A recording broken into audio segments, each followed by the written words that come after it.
ladies and gentlemen, and welcome to this, the OPL. We're about to get into round 4. My name is Michael Hing, and I'm joined here by Choo Choos and also T-Gun. How you doing today, gents? You well? Doing good. Yeah, you spent a bit of time in Vietnam for Riff Rails. I was over there with you. We saw each other there. Yeah. Did not speak because we're not on friendly terms. No, I'm kidding. No, it was exciting. We didn't do as well as we thought we would, but, you know, back in OPL, see what they can bring back. Yep. And T-Gun, speaking of international experience, you got to cast not only your first game, but your first international game. A very cool thing. Yeah, it was great. Very exciting. Had some helping hands basically carry me through the experience, which was pretty good. Name and shame, who were they? Oh, don't need to name and shame. They were carrying me. How's that shameful? It's fair. But it was great. I really enjoyed it. All right. Well, it's good to have you both back here. It's good to have you at home joining us as well as we take a look at the standings for the round as we get into it. Direwolf still out in front on 8 points. Chiefs on 7. Third place is Legacy, who have the head-to-head over AV, so they're running out the top 4 places. Sin there in 5th, and then TM, Abyss, and Regicide rounding out the bottom of the table. But today we have 2 massive matches for you at home. We're going to kick things off with Legacy taking on Regicide. Regicide obviously are kind of underdogs for that, for your boys Legacy, but then we're going to follow that up later on today with Direwolves and AVs. You take a look at that, and AV might be able to take a game off Direwolves. I would love to see AV take a game off Direwolves. Interesting. Yeah. Well, let's take a look at our first game, shall we? Legacy versus Regicide. Like I said earlier, Regicide obviously coming in as pretty big underdogs, but if Regicide are able to kind of eke out any advantages, where are they going to be on this map? Mid lane. Absolutely Definitely mid lane. Mid lane? I think that... Human over Claire. I wouldn't say that on just straight it's going to happen every game. I think that if Regicide are going to win, they're going to do it through Suman. They're going to try and punish Claire, punish the fact that he's playing supportive champions like Karma, and pick something like Vladimir or Orianna, something that Suman's shown proficiency on and shown the ability to try and carry his team. Claire's been pushed into a supportive role, and Soyman is known to be that character that can pick Vlad, pick Orianna, and really 1v5 and carry his team. So I feel like this is their real win condition today. So if you, I mean, because you literally used to play in Claire's spot on Legacy. That's historically your spot. So if you're in that team, if you're with Legacy, right, you're there with Carvin, you're there with Tally, both guys you've played with before. If you're playing a supportive champion in that mid lane role, how does that affect the rest of the team dynamic? I mean, it's comforting knowing that you have having a Karma, having a supportive role that it allows Lost to perform better. Like, it makes him appear better than you'll usually see.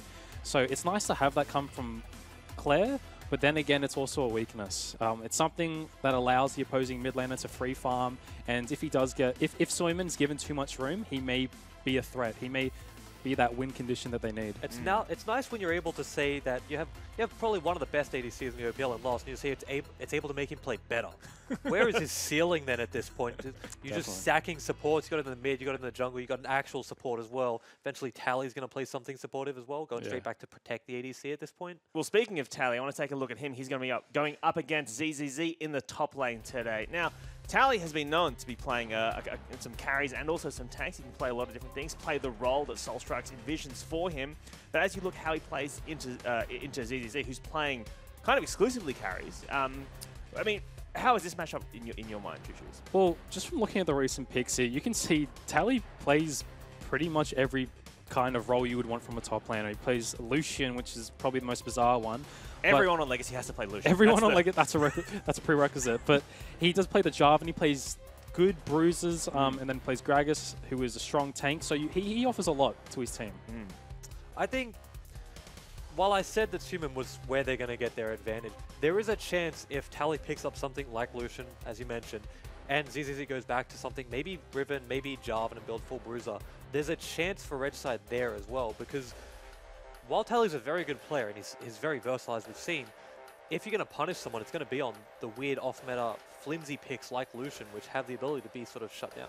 So it seems to me where we're looking for Regicide to potentially take some advantages over Regicide over Legacy, I should say, it's going to be in these solo lanes. Yeah. They can't afford to play this game like a normal game. They're going to lose on the macro level. They need to look, as you said, they need to look at these cheesy picks.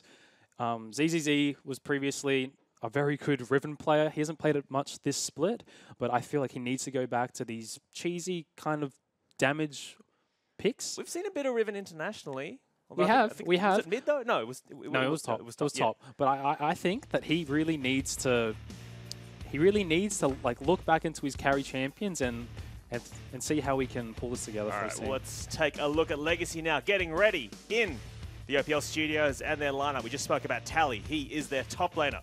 Their jungler and captain is Tim Carbon-Wendell.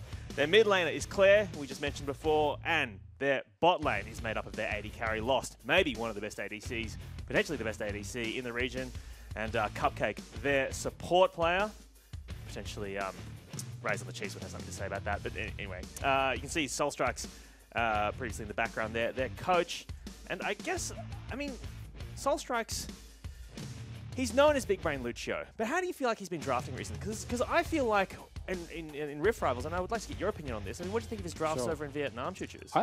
I think he's really smart. I definitely think he lives up to his title, Big Brain. I like his draft. His title is like Dr. All. Yeah, I really like his drafting, but I feel like he gives Legacy too much, especially their Jace Rumble composition. You could just tell that they hadn't practiced this enough. So in that sense, you can kind of see how he pushes the team too far, and that kind of backfires. I'm going to sort of echo that I really do like his drafts, but at the same time, I think there's holes in it, and it might not be his fault. We look at Legacy as a team. Are they making it difficult on him? They haven't shown the ability to play Thresh very well. They sort of tend to try and find the counters to it. It's workable, but not great. They're playing supportive junglers. They're playing supportive mids. All right, well, let's take a look at their opponents across the Rift. This is Regicide, who were promoted from the OCS at the start of the split. And let's go through their lineup, shall we? Their top laner, who we spoke about before, is ZZZ. Fade is their jungler. Their mid laner and potential carry threat for this game is Human. And their AD carry is Chenny Boy, supported by Decoy. And you kind of catch a glimpse before of Vicarious. He played very well. Coach. He had a really good debut, Yeah? Decoy. Absolutely. You a fan of Decoy? Big fan of Decoy. You're a support player, T-Gun? Every now and then, yeah. Every now and again. You've been known to dabble in the bot lane. Yeah, you were impressed by Decoy's performance? It was a good debut. Yeah. As best as you could expect on games that didn't look great for them, he was doing what he needed to do. There wasn't anything super impressive, but at the same time, it comes back to that sort of saying, when you've done everything correct, it's going to look like you've done nothing at all. Well, specifically for Regicide, they coming to this off a 2-week break, whereas Legacy have been over in Vietnam at Rift Rivals. So, I mean, the thing about Regicide is they're not in a team house, though. So how is that going to affect their practice as we go into your predictions as well? Well, it's not good. Yeah? It's not a good thing if So you're do you not think all they in the have a same chance house. But I don't know. I spoke to them a fair bit upstairs, and they have been practicing. They have started winning. Even though I feel like they're starting to improve, I feel this is going to be a 2-0 to Legacy. T-Gun? Before I even predict, like you did, I'm going to say it. I'm not a huge fan of team houses. I need my space as a person, all right? I need some space. But it does hurt them. Like, you're absolutely right. Every other team that's in a team house has that dedicated schedule. Everyone's on board. It hurts them. And even if they're starting to win scrims, it's still just not enough, in my opinion, to overcome it. And I'm going to give it to Legacy 2-0 without a shadow of doubt in my mind. All right, well, let's take a look at your thoughts at home, opltips.com.au.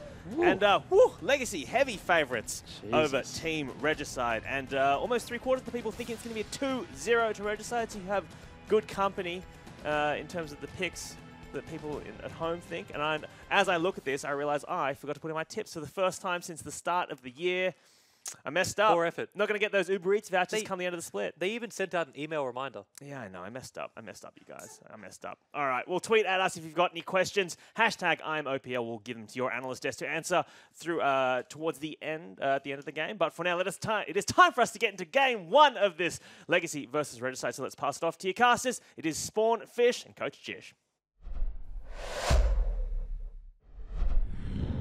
Thank you guys. As Singers mentioned, I'm Matthew Fish Stewart. Joining me is Josh Jishkar Hummerson as well as Jake Spawn. Tiberia about to get into the first match back in the OPL after, a couple of weeks break thanks to Rift Rivals. Yeah, it's been a good couple of weeks break. I've enjoyed, being able to cast a really fun international tournament, then have a week off, Fish, and, just try and get back into the swing of things and rejuvenate. But I'm excited for this game because I want to see what Regicide has done. Everyone knows what Legacy has done. I mean, it was a very transparent preparation for this game. They played an international tournament. But how good has Regicide got in those 2 weeks off?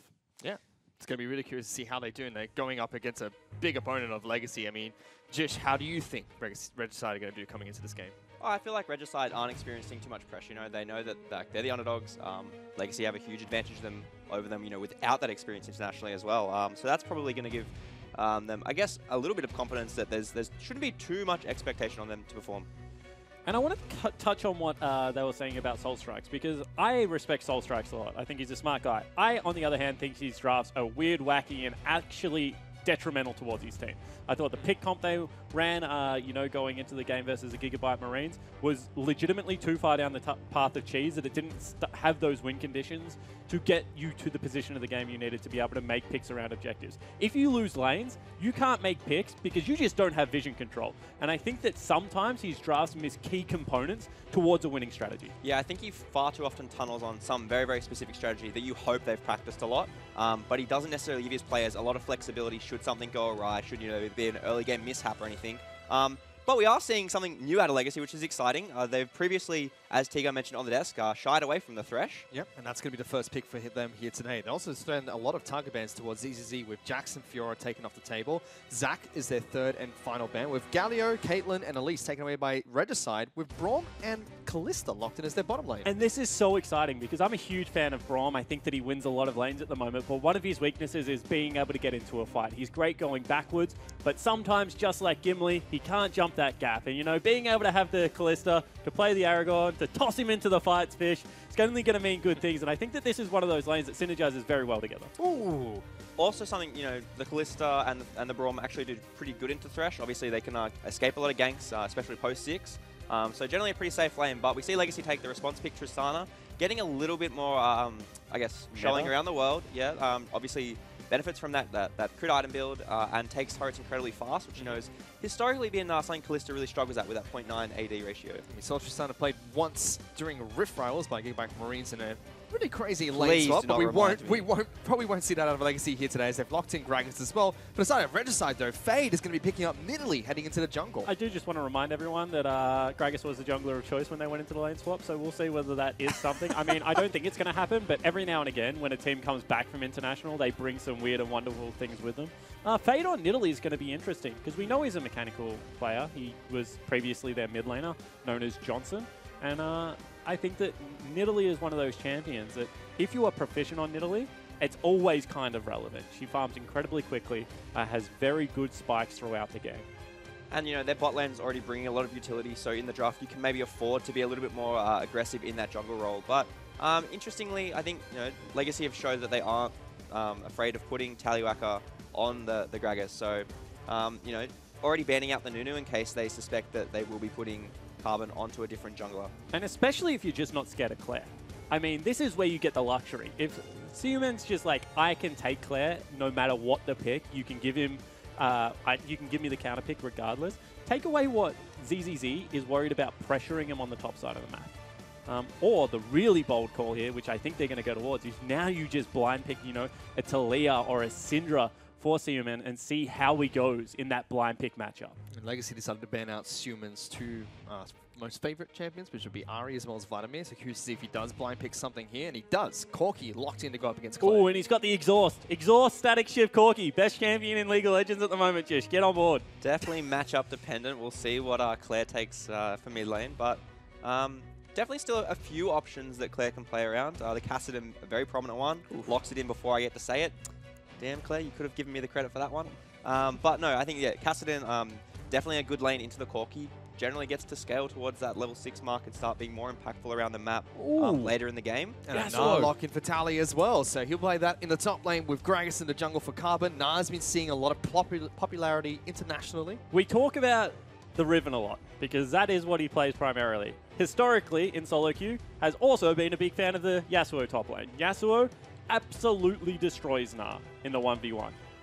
I think Aurelia is good as well. I think Aurelia and Yasuo are the two champions that, if you have an unperturbed lane phase, you can do a lot of damage. I don't think that when you're playing against a Gragas that you're often given that luxury. So come on, mate, he's got the Nidalee. No, this will be. I think this will be a dangerous matchup, and I expect a lot of action around top lane because, you know, once Tally gets to one item, I think that he just outscales the Aurelia in team fights too. I think that both mid laners have also recognized that. Of course, it is the laning summoner for Kassadin to go TP and then be able to 1-3-1. But Corki needs to be able to match that roam. And if you can't get priority over Kassadin, which with a lot of magic damage you can't, you need to be able to at least join second. And, you know, with teleport, we'll be able to get up there because I agree, bottom is a versatile lane. I mean, both of them are good at going forward and backward. But top lane, once you're in, you're kind of in with these champions. And how do you guys feel about the Corki against Kassadin matchup? Because Corki did Corki come back loses. into it with... Corki loses. Since his damage got changed to 80% magic damage. I mean, to not go too deep into the matchup, we'll see it during the game, hopefully. Corki can't even get through the magic shield half the time. E really struggles during this matchup. 3 points in Q into E max means that Kassadin has a good laning phase, and majority of the time, that's all it takes to be able to get him through. Yeah, so really curious to see how this one's going to take place. But Tristana coming back as well. This is something that we've kind of talked about a few times, whether Tristana will come back into the meta. We saw it internationally a couple of times. But first game back, Legacy lock it in for Lost in Cupcake. Apparently innovating the bottom lane again in the OPL. I mean, it's a pretty favorable matchup, I think, into the Callista, especially when you have the aggressive support. You know, the lane can go either way here, but I think that they're pretty confident in that pick, specifically into, you know, the Callista. Yeah, 2014, 2015, I think LPL was when Callista was really starting to show dominance, and this was the counter pick because it was always auto attack. The Q through auto attack Ren trade was always favorable in a lot of matchups for Callista, and this was the first one that Tristana could really go even with that. So we'll have to see how that bottom lane does between the two teams. For now, though, let's check in with Hingers, who is standing by with one of the coaches. Thanks, guys. I'm here with Soul Strikes, and I feel like you and I haven't probably spoken on camera for a couple of weeks. So tell us, after your experience at Rift Rivals, what have you learned, and how has that affected the draft today? So we've been revising a lot of like the patch 7.13 itself. So we've just been going over the whole draft and what's really strong and what's weak. Like Corki's been a really rose in popularity, so like we've prepared some counters and Will one of those counters be Kassadin? Because the Spawn seem very confident that Kassadin beats Corki. Yeah, Kassadin does very well against Corki. Do you see any dangers on the map for you guys today? So they picked Aurelia, which was the ideal counter for Na, but Aurelia has to go kill Na. Otherwise, Na will just outscale, and Aurelia's just going to be very useless in teamfight. Yeah, that was just a prediction as well. So we'll see if that comes true. Thank you for speaking to us, and best of luck in the match. Thank you. There you go. Soul Strikes reckons that Aurelia has to defeat Na in the top lane, and you were mentioning earlier, Jish, that with Gragas in the jungle, probably not going to be the case for ZZZ. Yeah, I mean, you're not going to get the same gank pressure out of an Italy, so you have to predict that the 2v2 probably goes in favor of Tally and Carbon. And I think that's definitely a focal point they have to be playing around here because, yeah, letting the Aurelia get ahead and be a split pressure is going to be quite damaging for Legacy. Yeah, and I want to see how ZZZ plays it because historically, if you want to team fight with Aurelia, Trinity Force into Frozen Heart has kind of been the route that you can get into fights. However, lately we've seen a lot of Blade of the Ruined King solo queue Aurelias running around on Summoner's Rift, so it will be interesting. I want to point out also that ZZZ really confident because he hasn't gone shield against one of the most annoying ranged Harashers in the game in Minina. So that's interesting, going with the Corrupting Pot start. Let's see how he uses that. Already action in the top lane. ZZ tries to trade against Tally, gets some good damage, but he's fighting, what, 8 minions here. I mean, it's Tally gets a worthwhile, good right? return Because trade. he's got 3 potions and Tally's only got 1. So if he can ever swing that laning towards his favor, turn this into a sustained battle, he's going to be able to win out. Yeah, and what's going to happen in this matchup is that they're going to try trade aggressive early, and then ZZZ will force Tally to use his teleport to get back into lane. So, you know, trading health bars dangerously is probably quite natural here for earlier. Gets another good trade. Tally throws out the boomerang. It's a nice trade in return. He's going to go Mega in a second. ZZ has to be careful. Gets the rage. Forces a flash out of ZZZ. Yeah, so ZZZ's played that really poorly. I mean, we just said that what you're trying to do is health trade and get the teleport. He should have just left after the first auto on the Q, after the E, sorry, the stun, because it would have been a winning trade. Instead, he took 4 auto attacks on the way out. It and, almost loses it. Almost felt like Tally predicted the jump as well, throwing out that boomerang quite quickly. Fade's up in the top lane. Carbon might find him. He's incredibly low. Fade might actually die to Krugs. Finally smites it to get the health back. I mean, this is how you jungle with Nidalee. Anyone that's played Nidalee at a high level, you don't clear healthfully. You have 2 choices. You can either kite the creeps perfectly, or you can jungle incredibly fast. Yeah, and he's also opted for the Hunter's Machete, Yeah. the Machete rather than the Hunter's Talisman, which, you know, does mean that he clears faster, but on lower HP. Yep, and he's cleared his entire jungle. Whereas Carbon, who's heading back to base as well, still has 3 camps up. 7 CS 20 at the moment. And I mean, it's a bold choice to make. We saw that Fesh actually went with this choice in his first OPL game on Italy, missed his spear and then was absolutely useless for the whole game. However, Fade's got through this and has actually looked like he's going to be relatively quick. In saying that, Carbon probably should have played a scrim or two against Nidalee. Probably has the best Nidalee player on the server, sitting on his B team in Babip, who I was actually hoping to see play today, but unfortunately not the case. We have more than one game. Don't count him out just yet. Meanwhile, in the mid lane, you can already see Claire trading quite aggressively against Human. Human getting the worst end of that trade. I mean, Spooks is a meta slave. Is he on Nidalee at the moment? Too much information? I mean, I could leak all of our scrims on the OPL broadcast. I'd prefer not to. Come on, Jish. For the greater good. He likes playing Nidalee because it's fun. Yeah. We don't play it that much. You can already see Fade trying to be aggressive 2-on-1 here. I mean, this is actually the most annoying stage of the game with Nidalee, when you're higher level and you have red buff. And you can just do this. You can just sit there auto-attacking people. If Claire actually takes a spear now, he dies. 100%, he will be chunked out. So you can see he's staying behind the minions. But the auto-attack spam is quite annoying. I'll have to see how Fade does in this one so far. Keeping up in level with solo laners, and Claire's been in this lane the entire time. Claire's a very brave man. If I'm Carbon, I'm so annoyed that Fade's just getting like lane experience here. Because he's already behind in jungle. You know, Fade's going to clear the bottom side of the map now and go on those level 4-5 camps. So that's a big lead going to Fade. You know, on the bottom lane, not much action has taken place between these two teams. All of them still sitting on their health potions. Lost and Cupcake have been pushing it quite aggressively against Chenny Boy and Decoy. Funnily enough, everyone on Legacy kind of just off the shield. I actually go shield on Gnar a lot of the matchups at the moment as well. And you can see that the Tristana goes Blade, so everyone just going towards the Blade start. Yeah, Blade is actually, you know, the preferred choice of starting AD carry item against these melee supports because they're really just not getting up in your face enough, whereas the Thresh will force you to take something like the shield. Yep. So that's quite common at the moment. Had the supports been reversed, I think we'd see like the items switched around there. So far, very quiet game between Regicide as well as Legacy. Claire trying to change that, jumps aggressively on top of Human. This is what happens when your mid lane attacks as a wave, by the way. He gets level 6 and you don't. And he also has teleport to get back to lane. Suman is in big trouble and there is no gank pressure really on the side of Fade. I mean, Cassidy not going to be all that bothered by a Nidalee without red. Human even picking up exhaust heading into this mid lane matchup, whereas bottom lane, Cupcake might get stunned up here. Does get back towards the safety of his minions in time. Chenny Boy playing, you know, a little bit respectfully, I guess. Gets hit by the flay, doesn't get hit with a hook. Also doesn't want, all in from top. Yeah, big trade top side of the map. ZZZ going aggressive, gets Tally, picks up first blood in the one-on-one. And after burning Flash, Tally knows that his isn't available, doesn't flash away from the Aurelia. Yeah, and Gragas is basically in his back pocket right now, so, you know, maybe just a slight miscommunication there on whether the jungle's going to pressure at this point. Doesn't use his own flash, so, you know, ZZZ turning this lane around.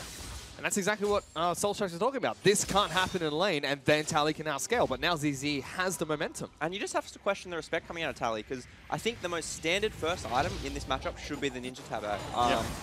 Another fight bottom lane. Good hook, lands onto Chenny Boy. He's not level 6 yet. The shield comes up from Decoy. Stuns almost connecting from them, but a good trade by Legacy. Certainly is. I think that Regicide are playing this one pretty respectfully, though. I don't know whether they spot Carbon out on the ward. So, you know, they could be behind the turret. Cassidy could have been rotating down, although I didn't catch whether they saw the recall. So they actually just take the negative trade because of where the creeps are. They know that they can't be shoved out of lane, and they're just looking to scale as a Kalista Brawl. Yeah, I think that, you know, they're waiting for their level 6 power spike, I guess, to some degree. They've gotten the heal, so now they have to play a bit safer. You know, obviously Cupcake using his Ignite, but bit more action top lane going for round 2, I guess. And Tally is a level up though. Nars Aurelia into the wall. ZZZ at half health. Tally just a bit over. ZZZ still looking for this trade. Gets a good stun down, but gets a boulder to the face. Tally looking for the resets, but ZZZ will get out in time. Ultimate, about 15 seconds off cooldown as well. Is now Carbon invading, but Suman is here. Does knock Fade back and gets some good damage down. Suman looking to retreat as he valks over the wall. Hook comes out. Good flash from the Corki to get back to safety. I actually like the respect being shown by Regicide at the moment. I mean, flashes away from that hook, that would have been certain death, but, you know, we've seen time and time again in the OPL that players are going to hold flashes and hold crucial summoner spells. They don't turn around as hard as they could onto Carbon. That could have been a Valken for sure. Instead, they've got one winning lane, which seems to be ZZZ, and they look to be wanting to play around that. He doesn't look like he's winning at the moment. I mean, he's fine. He's got the ultimate. He's practically full health in reality.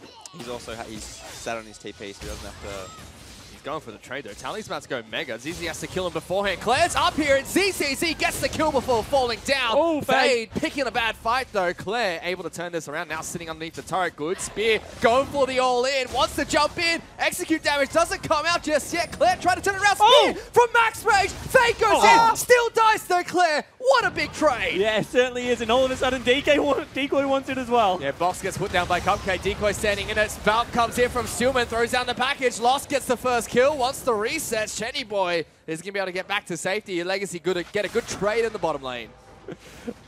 Just making impacts all around the map. You know, Claire coming up huge for his team to snag both those kills. You know, Rod of Ages, Cassidy at 9 minutes, sitting on 2 kills ahead of CS against the Corki. Very scary if you're Regicide. And you know, as you said, maybe realizing their top lane was losing their advantage, they had to go aggressive. Bottom lane didn't work out for them. And you know, Legacy starting to pull ahead. Certainly are, and I mean, when you have a look at Decoy, Flash Ultimate was available, held it for so long, Exhaust coming up, certainly could have been there. I think that in that situation, as soon as Cupcake burnt Flash, you just flash onto Lost's head and at least make him burn Summoner spells. Instead, nothing happens, and now bottom lane is in big trouble. I mean, that's a 100 CS, 25 CS up pretty much at this stage of the game. Lost is going back for a shot as well. Picks up the PF sword. See what his next item is going to be. Pickaxe. So going straight towards the Infinity Edge on Tristana. All right, cool. So I want to see what he builds, because double charge, in my opinion, is the way to go. So, you know, IE into Static Shiv, Rapid Fire Cannon, very good. However, David Turley, freak, who does a lot of maths on the game, is actually a big proponent that Caulfield's IE into Rapid Fire Cannon into Essence Reaver is a correct build. Mathematically gives you more attack speed because of Tristana's Q and it being the biggest steroid in the game, and because of how hard you hit with AD, it is much better in his opinion. Plays a lot of Tristana, does free, so I'm a big fan of mathematics, so mathematically his build is correct. Feel-wise, I actually prefer double Zeal item, but you know, we'll see what happens. Yeah, interesting point, Dexter. Can't say I've ever done the maths myself, but definitely more of a, I think, a feel sort of coach and player myself. You know, if a player says that they feel like this is better and they want to argue with the stats, it's like, well, all right, I'm not gonna redo the maths for you. Let's see what he goes for. Stillman in some trouble in the mid lane. Gets jumped on by Carbon, instantly ults him back into the hook by Cupcake. They should be able to take him down. Hexdrink is not going to save him, and Claire gets his 3rd kill of this game. Carbon might be caught, however, Fish. Decoy's trying to catch him out. Winter's Bite goes wide, throws out the barrel, and Claire's just there to deter the rest of Regicide from collapsing any further forward. I mean, that's nice from Claire. Probably could have walked towards mid lane or something like that. Actually sticks around, protects his jungler. And they're playing really well around this mid side. I mean, they've kind of given up on Tally top lane. He's just now gone to farming duty, actually isn't taking any trades anymore.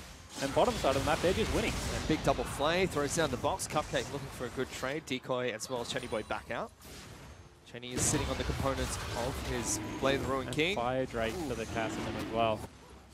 Claire as well as Carbon working in that. They call down Lost and Cupcake as well just to secure the Dragon, but it doesn't seem like Regicide have any interest in picking this up for themselves. So is this outright disrespect to Claire then? Because they haven't banned any of these champions in the drafting phase. They've blind picked what is considered one of the stronger champions, but as you said in the draft, not without counter. Yeah, I think that you haven't done your research very well if you don't expect Claire to pick Cassidy into Corki. A lot of players on the server do like that matchup, so you have to assume Suman's played into it. Maybe he backs himself once he gets the Hex Drinker. Maybe if he has an Nidalee auto attack his lane at 12 times, he expects to win that too. But you know, clearly hasn't turned out this game for him. And again, bottom lane, Chenny Boy and Decoy, they're holding their own. They're still down in CS. They're down on a kill. I mean, they haven't looked like the worst lane on the map. When the Cassidy's got 3 kills running around Summoner's Drift, you'd say their bottom lane's probably held up fine, especially given the fact that you are playing, you know, a little bit more of a team fight support. Decoy happy to put up the shield, tank a lot of damage from Tristana. Just back off, heal up. Yeah, he's absolutely fine. He's got refillable pot. He's got charges going to be coming through as well. Ooh, good trade. Lost taking some damage. They're going to throw out Bomb as well. Forces Lost to flash away. Decoy still charging further forward. Cupcake looking for the hook, but Nidalee's here just in case. Yeah, still had flash. Could have followed if he had have chosen. Instead, just takes the 1 summoner spell trade. I think that's good. Now Cupcake looking to poise aggressively here. Decoy trying to lock him down. Hook splits the Wickers as Decoy as well as Shenny Boy get back to safety. Carbon still looking for a trade here. Knocks them away. Shield comes up in time. There's the Braum ultimate. Is Shenny Boy going to die to the bombs? Not quite. Lives with a sliver of health. And I mean, this is what T-Gun's saying. I mean, that's just a really good shield coming out of Decoy because it means whenever you put your shield up, it hits you smack bang in the middle of your character model, which means you can't get pushed back into the team fight. That's why Braum's seen a lot into Gragas, and that was just a nice play. They still lose their turret, so, you know, not all celebrations, but that would have been a double kill otherwise. Yeah, they, you know, minimize their losses. Still definitely going to lose this turret just because of how much chip damage that Lost and Cupcake had already gotten onto the lane. But, you know, keeping that gold lead as small as they can, not letting their bot lane get further behind now that Shenny Boy is hitting his first item spike. You know, deploying to the top side of the map, we might see him and Regicide make a bit of a comeback play. Let's see what they do. He's still looking for his first item of Trinity Force, whereas Frozen Mallet has been picked up by Tally already. That should help him out quite a bit in the split push matchup. We are mid lane. Claire trading against Human, has the package available. There's absolutely no damage at the moment, Fish. As you can see, even with the Sheen built up, Sork Boots as well as the Hex Drinker, still struggling a lot. Carbon gonna lose his blue buff right out from underneath his nose. Hit the scrying orb the wrong way there. Fade will be able to take that away nice and easy. He's still farming up a Storm in the jungle. Carbon tries to trade aggressively against Decoy. Trouble here. He might get locked down by Winner's Bite. Package is already used by Stuman to get away from the fight. Carbon's the first target. Shenny Boy's going to join this with teleports coming from Legacy as well. They're turning the fight around. Decoy's the first target. Lost, getting the resets. Gets number 2. Jumps on Stuman's head, looking for number 3. He'll flash back into Riptail, but the ultimate, the snipe from Carbon picks up a kill. And ZZZ's teleport was just so far away, Fish, that it meant Lost could just jump into the fight. And he's doing it again. He's going to take over. He's on top of Fade. He gets another one. That's his third of the fight. Has another reset. Gets double buff. ZZZ last member alive for Regicide, but Legacy are looking to push down mid lane. This sucks for Regicide. The only advantage they had was on that top laner in ZZZ. And, you know, joins the fight from the wrong angle. Doesn't get, you know, to do absolutely anything just about. And, you know, Legacy, you know, really start putting their foot on the accelerator here, as everyone sort of expected coming into it. You know, a very nice fight from Lost in particular, jumping around like a little leapfrog. But, you know, you have to give credit there. Carbon looking, you know, a little bit caught out at the start, and his team collapses on him and then, you know, brings back to safety. And this is what strong shot calling is. I mean, obviously he knew that there were people behind him. He had a little bit of an inkling. He turns around and fights. And the important thing here is, I mean, Regicide would have been screaming for that fight. That's no summoner spells on Lost. He's gone technically the weaker item. When you go for the crit build, you need like 2-3 items before you can match strength. But just because of how big their advantage already was, able to take over that fight. Yeah, just actually a really nice, I guess, read from Legacy too. Obviously, with Regicide getting the faster reset from bottom lane, Legacy sticking around to take the turret, and they ran out top side. You know, Legacy matched that immediately. Yep. So, you know, there's no numbers disadvantage. Everyone can be there from teleports. Even though Suman had the tail end of the package there, he had to, you know, just jump out of the fight. Claire held him down pretty well. So any sort of semblance of power that, you know, Regicide brought to that was just completely shut down.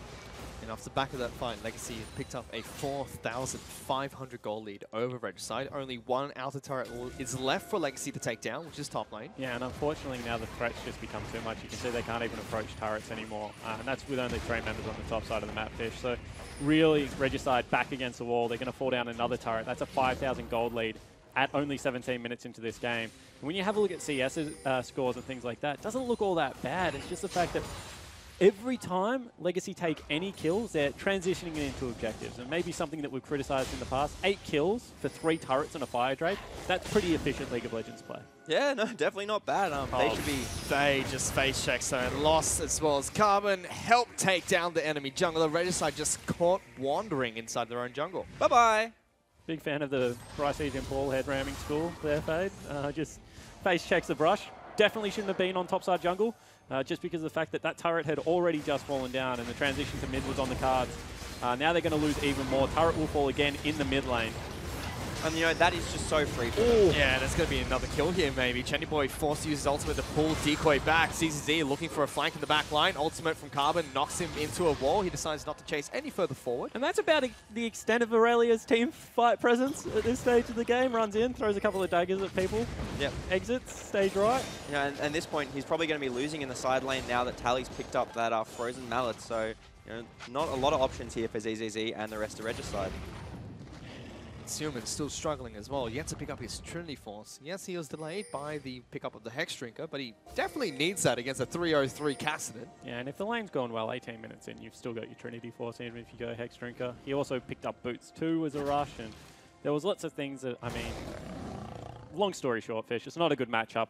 I don't know how they ended up in it if that was their blind pick. Cassidy certainly is a ban worthy if you're going to blind pick Corki. I mean, yeah, they banned the Nunu, and we'd already seen Soulstrikes and other members of Legacy talking about how they want to, change their drafting because they realize that these international and high-level teams will punish the sort of supportive junglers. So paying a lot of respect.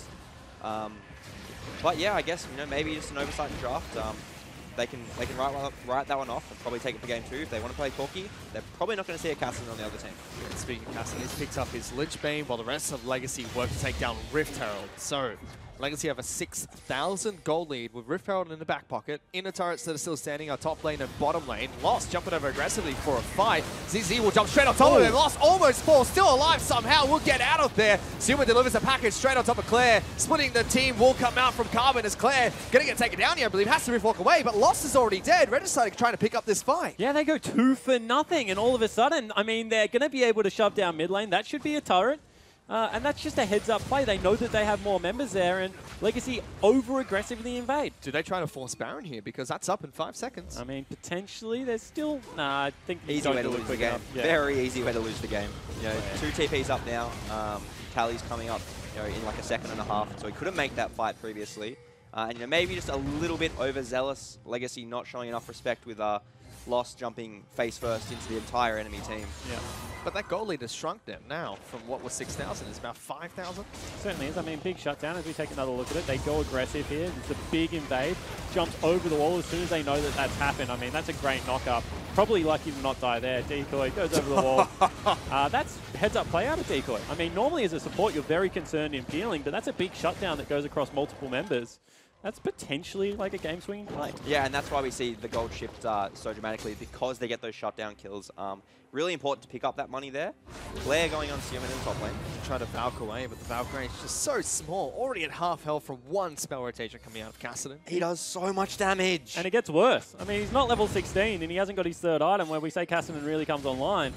2-item level 14 Cassidy is not normally when you see him take over Summoner's Rift, but this one seems to be. We saw him take over Summoner's Rift at like level 6.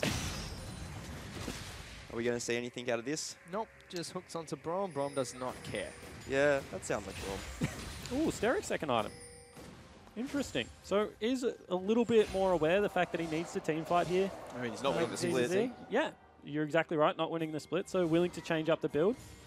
A more stubborn top laner probably would have gone just the Bork anyway. See if you can peg that one back. Meanwhile, Fade's picked up Athene's Unholy Grail for himself. Rift Herald has been used top side of the map as Claire's still aggressively pushing this lane. He's 4 levels over Chenny. I mean, if I'm Chenny right now, I am not happy with the lane assignment somehow. Unless those 3 people are coming to back me up. They lose all priority on mid lane, however. They do chunk out top, and now they're pushing it on mid. So this could potentially be the base being broken. Good heads-up play for Legacy. We'll be able to get a good chunk on top lane inner, as well as inhibitor turret in the mid lane. But lucky that one hit Decoy and not Fade. Otherwise, that probably would have been a go button. It's the one time being a wicket keeper is good for the team. Fade's still looking aggressively here. Legacy, they can still win these fights. 2 from 2 on the wicket, and then the cricket jokes. He likes them at the moment. I don't think he's ever watched a game of cricket in his life. That is a lie. Is it? I've watched every single Ashes since I was sensitive enough as a child with my dad. Like to hear it, like to hear Did it. you do it in your GAM jersey? Yes. Meanwhile, Lost almost gets caught out there. I'm burning that jersey. On camera. No. And Legacy were able to rotate to pick up mid lane inhibitor turret. Yeah. Inhibitor still stands so.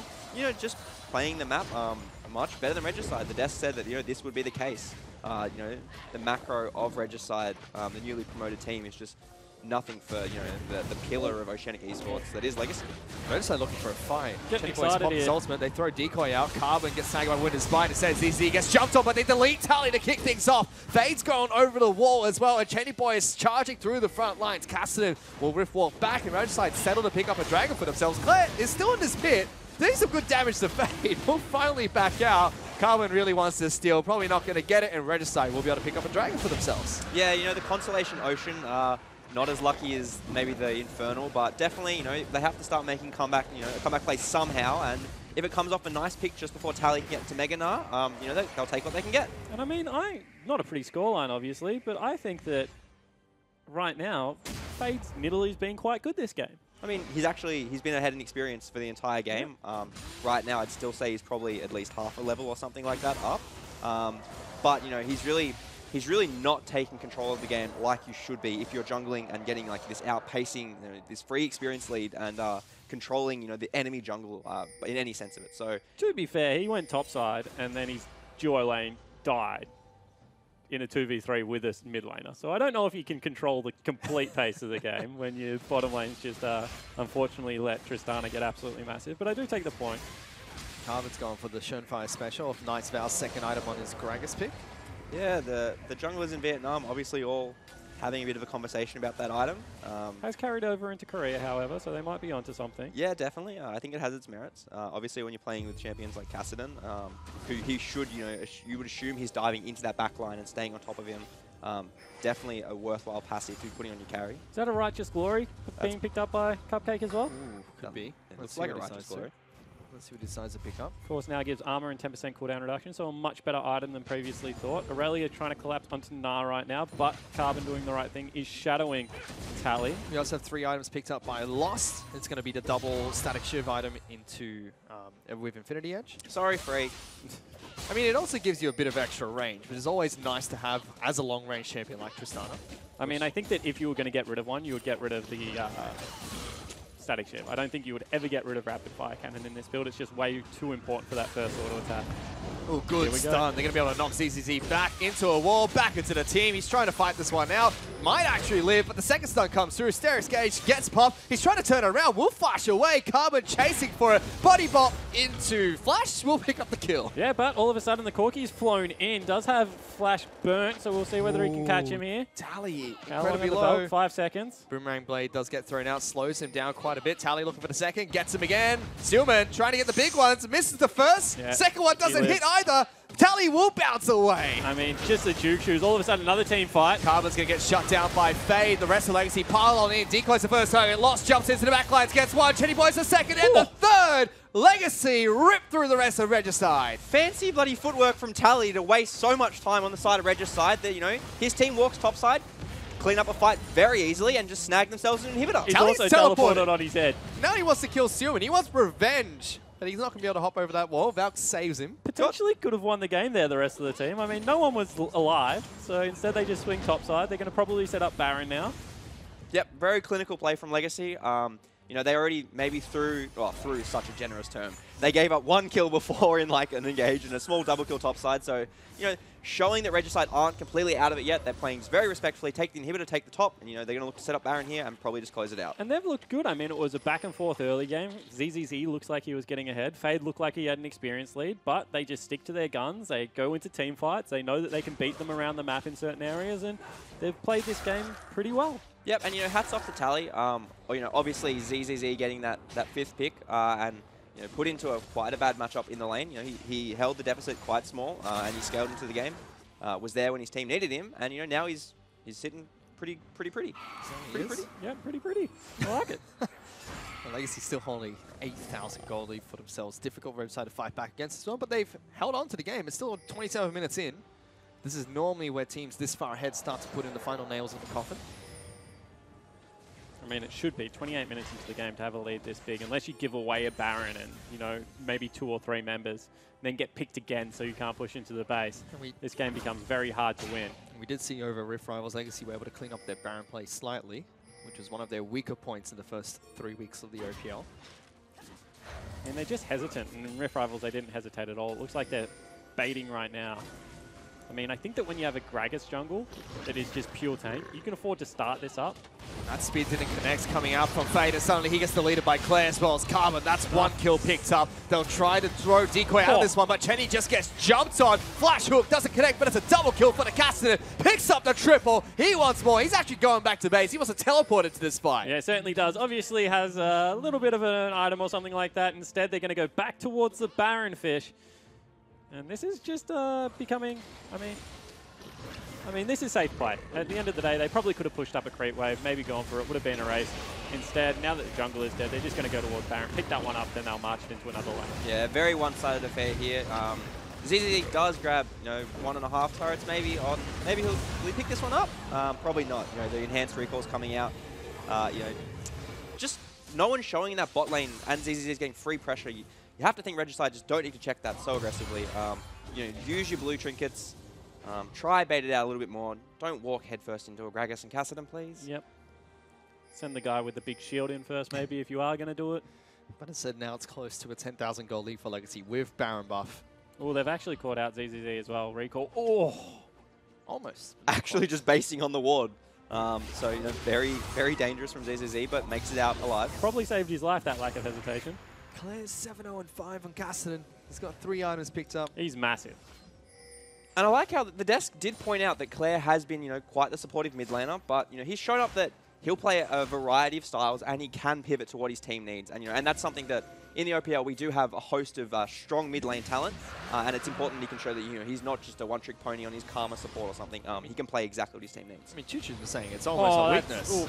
That's actually an engage coming from Regicide. They jump on Tally, they get a kill, but Claire just dives into 4 people, pumps the Zonias, almost takes out one. Will take Dark Passage back to safety, and Carbon's in trouble. Locked down twice, will fall to Jenny Boy. It's now 3-on-5. Can Legacy still win this fight? But look at Lost! Lost is in the back lines, gets 2 kills for himself, jumps away. He's perfectly fine. Spear doesn't connect either. ZZZ is trying to jump on top of the Tristana. That's a massive shield. Lost still has GA. He does not care. And that's a 3-on-5 hiccup coming out of Legacy. I mean, they take the 3-on-5, they win it, and they're probably going to win the game, but that was so close. It looked like Regicide had finally got a favorable pick, but Lost and Claire are just way too far ahead. Everyone just watched. It was just, one turn, Tally 1v5 for a little bit, he dies, Carbon goes in by himself, Claire goes in by himself, Zonia's jumps back out, Carbon goes in 1v5. It's almost like they're making it harder for themselves, but as you mentioned, they're pushing it down now. They've taken out both inhibitors, and they do look to close the game. Yeah, so first turret's going to fall. Regicide, they try to put up a fight. They did have a good top lane matchup. ZZ got the solo kills. They still were aggressive, but Lost and Claire just look unstoppable in this match. And they take down Regicide in game number 1. And I mean, you have to question it. We said it's a team with 3 supports, but really is it? Because in that game, Claire gets a carry and absolutely pops off. I mean, had a fantastic game, had a good laning phase, was able to roam around the map very freely, even popped up top lane and helped out Tally in a losing matchup, and pretty deserved, probably best on field for that performance. Yeah, a bit of a harsh critic, a good laning phase. I think he played pretty well, actually, and he was there to defend his top laner. He had to play against the jungler for, 20 seconds or something ridiculous. Kills the jungler, nice little outplay topside, and then, nowhere to be punished around the map. So Claire actually had a phenomenal performance, I think. For the side of Regicide, things looked okay to kick things off. Fade was doing really well in the jungle. Topside picked up a solo kill despite losing Flash. Bottom lane was about 10-20 CS down, but they still look fairly fine to go toe-to-toe. Yeah, I honestly think that when they started to force was when things started to go poorly for them. I mean, as soon as you saw that topside play, you could see they were like, we need to mirror the play somewhere else, where I think that you're fine giving the Kassadin a kill, picking up the farm, maybe getting chip damage on the turret, because you have to remember that Kassadin, at a certain point of the game, wants to roam, wants to leave the lane. And if you're constantly pressuring objectives around the Kassadin, because he has no wave clear, the whole team had no wave clear pretty much, then it becomes harder to play. So I think that, that's a game that Regicide can look and actually take a lot of learnings from, because they weren't out of that game until probably 15-20 minutes in, where they took the topside fight where Lost got 4 kills or something somehow. Yeah, and it still is. I mean, we saw the tips earlier. It's 94% of people think that Legacy are going to be able to pick up this game, and quite a lot of those think it's going to be a 2-0. We'll find out about that later on, but for now, let's send it back to the analyst desk. Thank you, Fish. And Legacy looking too strong for Regicide in that game. Let's get you guys' initial thoughts. Choo-Choos, let me start with you. I mean, did it play out how you expected it to? Yeah, it did, but I was actually quite surprised at how well Regicide's found opportunities to kind of make picks and get back into the game. So to them, I give them a lot of credit for that. Yeah, the draft was really good too. Yep. I think going into that, they had a pretty defined game plan. I don't know if they followed it well enough during the game. They had Aurelia and they were grouping. I'm not a big fan of that. It might have been the right choice, might have been not been. We'll get into that later. But they had this really nice 4-1 comp that had a clear defined goal and had the counter picks where they wanted them. Well, going into this game, we said, Chuchi, we said if Regicide can get a win, it's going to go through those solo. It's going to be through those solo. So let's talk about Tally and Claire's performances today. Yeah, this is kind of sums up the matchup between Aurelia and Nah. It's really a race to if Nah can proc his Mega Nah, but he gets shut down by Claire, and then Fade comes in, and this is a really fancy dance that they go on here. We were screaming a lot watching. Yes, we were going nuts, but Claire manages to pull a really nice flash. Because he hits this spear. He does hit the spear, and then he manages to outplay like that. So that is really the turning point in this game for me. Kassadin had a free lane against Corki.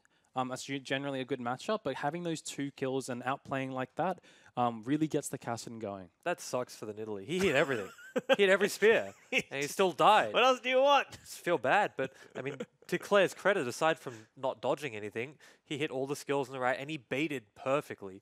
I know going through that whole play, he's thinking the second he jumps in, he knows exactly what to press, when to press it to get the kill before Nidalee gets any damage through. And I want to highlight that because before the game started, I was sort of deriding Claire and saying, oh, he's just playing supportive mids. Yeah, you were. He played really well. This He is played really well. This is what, like, not many people at home would know this, but like, this is what Claire's like. Like, Claire's seen this split as utility-based kind of character, but like, he's playing an assassin now. He's really popping off. He does an incredible outplay. I was really happy when I saw that. All right, full credit to him. T-Gun, let's talk about Regicide because they had some nice early kills. I think, you know, a couple of solo kills top lane for Aurelia there. But, I mean, this seems to be where the whole thing changes. Yeah, you see Suman package out of this fight, and that's the biggest thing I want to highlight here is Suman isn't in this fight at all. He's chunked out by Claire early, going back to saying Claire was doing really darn well. Completely negates Suman, and the rest of his team's able to just do what they want while... yeah, it's hell when it happens to you, let me tell you right now. Aurelia is not able to get active in the fight because she's TPing in late, and in my opinion, shouldn't have TP'd at all. If you're going to TP that late, you shouldn't TP at all. Stay in your side lane, push something, try and get something opposite side of the map. Because like I was saying before, they had a comp where Aurelia could sit in the side lane and sort of force Legacy to react to him, but it never really happened. We saw in that little replay then, Lost just picking up a bunch of kills. So let's talk about the draft because I want to talk about this Tristana. I know you had some very strong feelings about it. Yes. I don't know if this is Big Brain Loot Show, but maybe this was some next level drafting because we said that the only way Regicide wins this game is through their solo lanes. But they first picked the Thresh and then they second rotation the Tristana. And this immediately, they took tower, I think, 10 minutes. It was very And good. Tristana essentially can hit the tower for free with her E and then gets Lanterns out. And they took the tower very early and immediately switched and got Tally out of that lane, which he was losing. So I don't know if Lucio saw this. Just to break it down, what you're saying is if Regicide, their only way to win is through laning, they're going to negate that with... Legacy are going to try and negate that by taking tower early. Yes. Just to break it down for idiots like me. Okay. Essentially, their bot lane was drafted to speed this game up. You know, and you're absolutely right. That's exactly what happened is even though they took the tower off a gank, Gragas was there and they almost killed them and forced them out. The tower, when that happened, was already below 50% because of the Tristana just pushing freely with the knowledge that Thresh is going to rescue you from anything. And I think you're probably right in that they were just planning on getting out of laning early. We saw Tally was struggling up top. We saw that Claire was happy to roam and get active around the map, so that might have been their plan. But just so people are aware, I think they could have done this without the Thresh as well. They could have done this with any support that helps your ADC escape. Do it with a Morgana, do it with a Tahm Kench. You still have the same sort of setup. Not so much with Tahm Kench, all right? Because then he's going to run under the tower, eat him, and then run back. It's the same sentiment where you let your ADC do what they want, and then your support, his one job in life is to get you out of bad situations. Yeah, there's definitely other champions you could choose, but Thresh is probably the best support at the moment, so I was happy to see Cupcake finally on this champion. Yeah, all right. Well, let's take a look at these damage Delta champion stats, and no surprises there. Claire absolutely popping off in this game, and after, I guess like we were talking about, like you said, a utility-based couple of rounds early on in the split, it's good to see him back on the assassin for your mind. Yeah, I mean, it just shows this is old school Claire, just styling on everyone, outplaying people. I thought Lost would have done more than he did. Yeah, so did I actually. In the big fights that we saw, the one at Rift Herald and then the one down in the bot lane to finish the game, Lost is just bouncing all over the shop, picking up kills, hitting everything he can. I feel like that doesn't do him justice for just how aggressive and how like in your face he was playing. Maybe he's taking kills more than he is. He's last hitting champions rather than doing damage. I to mean, he them. was last hitting towers more than anything else, right? he was. So give him the credit there. So then, for that mid lane matchup we're talking about, Claire into Human. I mean, Claire obviously doing a lot of damage in that. What do you guys think of Human's performance today? Not good. Impressive. Not good? Not Not impressive? good. I don't want, like, Soyman's my boy. I say he's my prodigy. In what way is he your prodigy? Oh, like, when I left, I had to choose an apprentice, and I chose Soyman. And I just feel like... What does this say about the Aaron Choo-Choo's blend I don't know. apprenticeship? He had a tough... Everyone needs to remember, he had a bad matchup. Cassidy has a very... Like, Corki is now 80% magic damage, 20% physical. That just furthermore emphasizes how good this matchup is for Cassidon, who has a magic shield. Yeah, and the casters were saying during the game, was it disrespect by Regicide to draft that Corki blind? I think now it is. I think now it is. Back when Corki was 50-50 physical and magic damage, you could afford to blind pick him. But now it's been proven that it will make the Corki struggle. He was poking him out from level 4 onwards of the Cassidon, which to me is just, what do you do from the Corki side? I know Spawn's a big fan of Corki with exhaust. Are you disagreeing with him? I don't want to Yes. disagree with Spawn ever. You can do that. You're a brave man. You're a brave man. Well, I don't know. This game really made me think a lot about blind picking Corki, and the more you think about it, just Cassidon really, like, there's no way Corki can win that matchup. There's no way Corki wins that matchup. Right. And Cassidon's just got to get a free farm lane and eventually outscale you. But in that team fight we saw at the Rift Herald, right? If Corki hadn't been chunked out by Cassidon and had got a couple of good packages off, maybe done some more damage, maybe taken a couple of kills, that balances things out, right? I mean, he should have just packaged across in the first place. Yeah, rather than out of the fight. So the traditional engage by Corki, for lack of a better term, is package deep, Valkyrie sort of away from them and let them come to you while your team cleans up and the package damage is dealt out.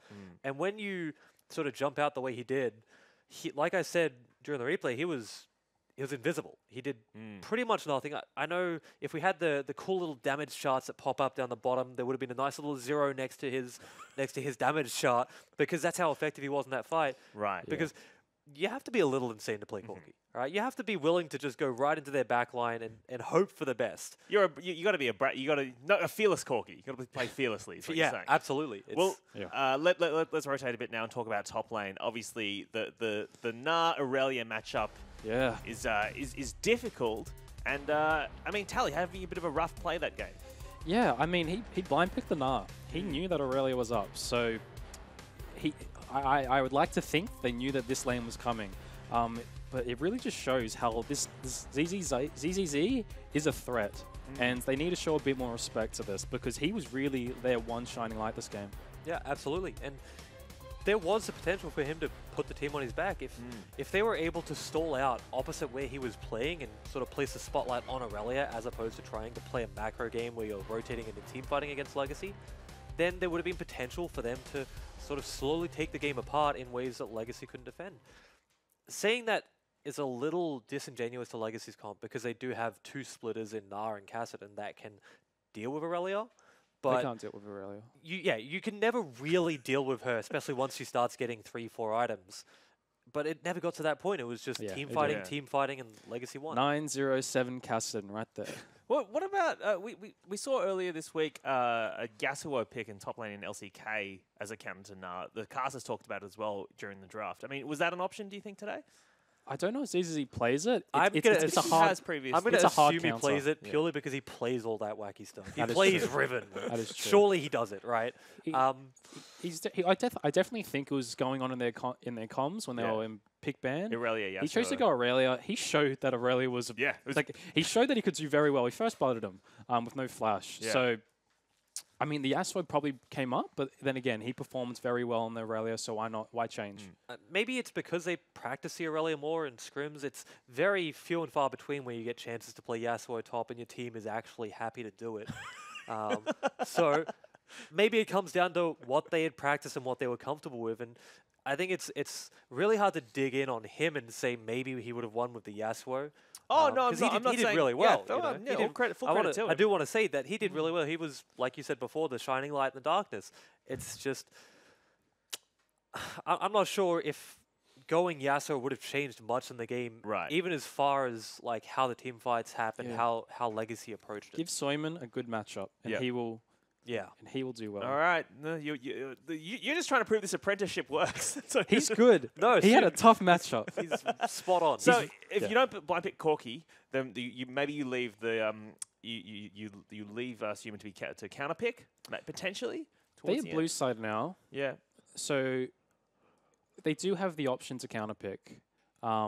Sorry, no, they do not have the option to counterpick No. now.